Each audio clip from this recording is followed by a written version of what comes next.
गरुड़ पुराण नवां अध्याय। मरणासन्न व्यक्ति के निमित्त किए जाने वाले कृत्य। गरुड़ जी बोले, हे प्रभु, आपने आतुरकालिक दान के संदर्भ में भली भांति कहा। अब म्रियमाण अर्थात मरणासन्न व्यक्ति के लिए जो कुछ करना चाहिए उसे बताइए। श्री भगवान ने कहा, हे ताक्षर्य, जिस विधान से मनुष्य मरने पर सद्गति प्राप्त करते हैं, शरीर त्याग करने की उस विधि को मैं कहता हूँ, सुनो। कर्म के संबंध से जब प्राणी अपना शरीर छोड़ने लगता है तो उस समय तुलसी के समीप गोबर से एक मंडल की रचना करनी चाहिए। उस मंडल के ऊपर तिल बिखेर कर कुशों को बिछाएं। तदंतर उनके ऊपर श्वेत वस्त्र के आसन पर शालग्राम शिला को स्थापित करें। जहाँ पाप, दोष और भय को हरण करने वाली शालग्राम शिला विद्यमान है, उसके सन्निधान में मरने से प्राणी की मुक्ति सुनिश्चित है। जहाँ जगत के पाप का हरण करने वाली तुलसी वृक्ष की छाया है, वहाँ मरने से सदैव मुक्ति ही होती है, जो मुक्ति दान आदि कर्मों से दुर्लभ है। जिसके घर में तुलसी वृक्ष के लिए स्थान बना हुआ है, वह घर तीर्थ स्वरूप ही है। वहाँ यम के दूत प्रवेश नहीं करते। तुलसी की मंजरी से युक्त होकर जो प्राणी अपने प्राणों का परित्याग करता है, वह सैकड़ों पापों से युक्त हो तो भी यमराज उसे देख नहीं सकते। तुलसी के दल को मुख में रखकर तिल और कुश के आसन पर मरने वाला व्यक्ति पुत्रहीन हो तो भी निस्संदेह विष्णुपुर को जाता है। तीनों प्रकार के तिल, कुश और तुलसी ये सब म्रियमाण प्राणी को दुर्गति से बचा लेते हैं। यतः मेरे पसीने से तिल पैदा हुए हैं, अतः वे पवित्र हैं। असुर, दानव और दैत्य तिल को देखकर भाग जाते हैं। हे ताक्षर्य, मेरे रोम से पैदा हुए कुश मेरी विभूति हैं, इसीलिए उनके स्पर्श से ही मनुष्य को स्वर्ग की प्राप्ति होती है। कुश के मूल में ब्रह्मा, कुश के मध्य में जनार्दन और कुश के अग्रभाग में शंकर, इस प्रकार तीनों देवता कुश में स्थिर रहते हैं। इसीलिए कुश, अग्नि, मंत्र, तुलसी, ब्राह्मण और गौ ये बार बार उपयोग किए जाने पर भी निर्माल्य नहीं होते। पिंडदान में उपयोग किए गए कुश, प्रेत के निमित्त भोजन करने वाले ब्राह्मण, नीच के मुख से उच्चरित मंत्र, नीच संबंधी गौ और तुलसी तथा चिता की आग, ये सब निर्माल्य अर्थात अपवित्र होते हैं।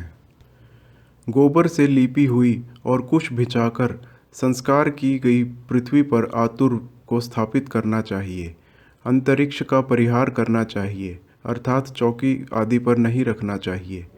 ब्रह्मा, विष्णु, रुद्र तथा अन्य सभी देवता और अग्नि ये सभी मंडल पर विराजमान रहते हैं, इसीलिए मंडल की रचना करनी चाहिए। जो भूमि लेप रहित होती है, अर्थात मलमूत्र आदि से रहित होती है, वह सर्वत्र पवित्र होती है। किंतु जो भूमि भाग कभी लीपा जा चुका है या मलमूत्र आदि से दूषित है, वहाँ पुनः लीपने पर उसकी शुद्धि हो जाती है। बिना लीपी हुई भूमि पर और चारपाई आदि पर या आकाश में राक्षस, पिशाच, भूत, प्रेत और यमदूत प्रविष्ट हो जाते हैं।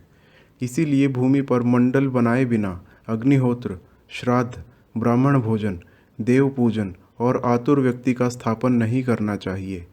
इसीलिए लीपी हुई भूमि पर आतुर व्यक्ति को लिटाकर उसके मुख में स्वर्ण और रत्न का प्रक्षेप करके शालग्राम स्वरूपी भगवान विष्णु का पादोदक देना चाहिए।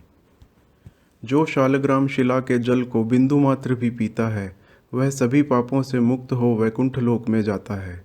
इसीलिए महापातक को नष्ट करने वाले गंगा जल को देना चाहिए।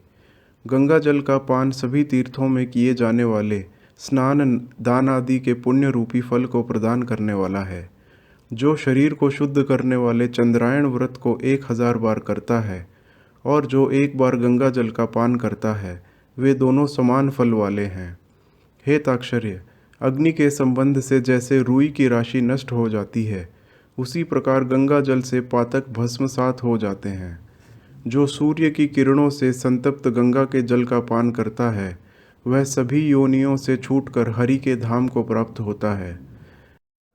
अन्य नदियाँ मनुष्यों को जलावगाहन अर्थात स्नान करने पर पवित्र करती हैं, किंतु गंगा जी तो दर्शन, स्पर्श, पान अथवा गंगा इस नाम का कीर्तन करने मात्र से सैकड़ों, हजारों पुण्य रहित पुरुषों को भी पवित्र कर देती हैं।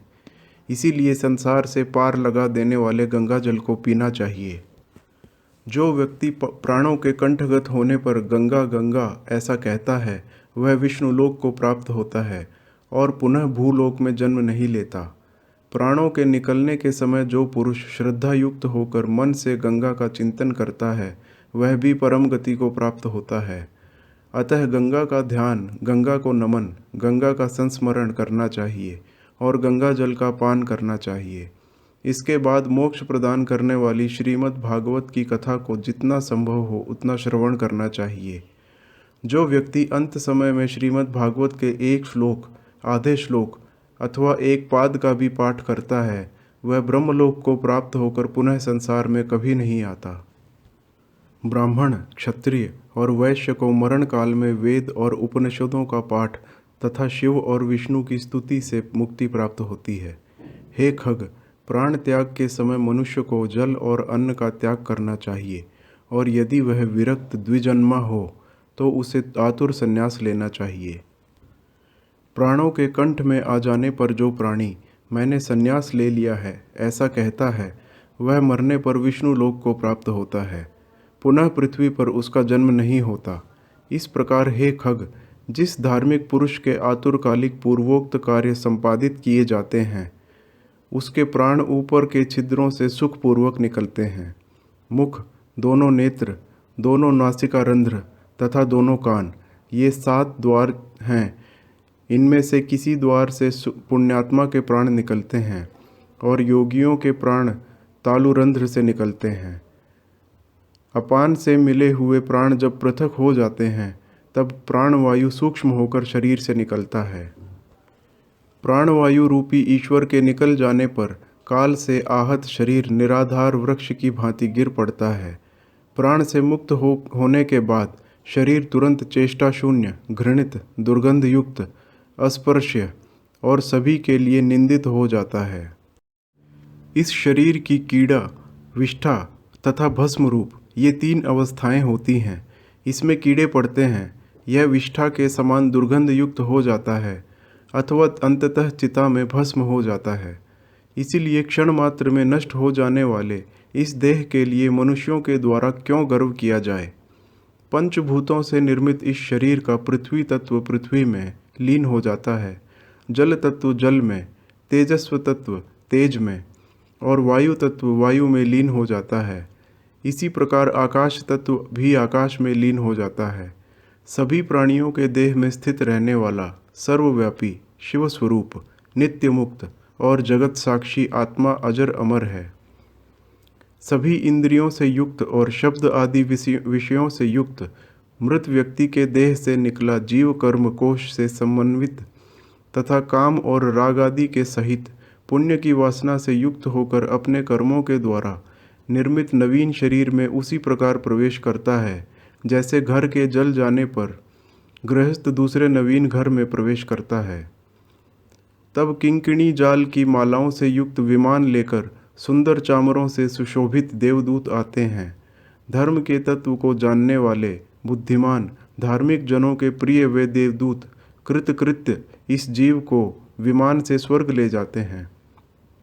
सुंदर दिव्य देह धारण करके, निर्मल वस्त्र और माल्य धारण करके, सुवर्ण और रत्नादि के आभरणों से युक्त होकर वह महानुभाव जीवदान के प्रभाव से देवताओं से पूजित होकर स्वर्ग को प्राप्त करता है। इस प्रकार गरुड़ पुराण के अंतर्गत सारोद्धार में म्रियमाण कृत्य निरूपण नामक 9वां अध्याय पूरा हुआ।